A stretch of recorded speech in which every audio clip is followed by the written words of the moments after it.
50,000 বছরের রাস্তা হবে, যার যার কবর থেকে হাসরের মাঠ। ফুলচেরাতের পুল হবে 30,000 বছরের রাস্তা। আমার উম্মতগুলো কিভাবে রে পায়ে হেঁটে তারা অতিক্রম করবে?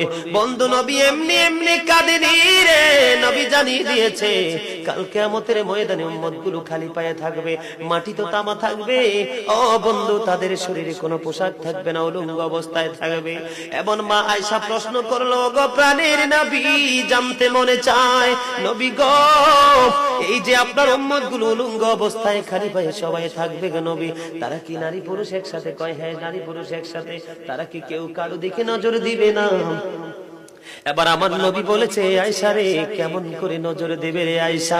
বন্যার পানি যেমনি প্রবল বেগে বৃদ্ধি পেয়ে পৃথিবীর মানুষগুলোকে গ্রাস করে ফেলে, কাল কিয়ামতের দিন এই জাহান্নামের আগুন মানুষের দিকে বন্যার মতো প্রবল বেগে ছুটে এসে মানুষকে ঘিরে ফেলবে। এত ভয়ঙ্কর হবে রে আয়েশা কেরা, এত ভয়ঙ্কর হবে আসুরের দিন, এত ভয়ঙ্কর হবে সেই দিন। আর সেদিন এত বিপজ্জনক হবে, একটা পুরুষ আর একটা নারীর দিকে তাকাইবার মতো সুযোগ থাকবে না।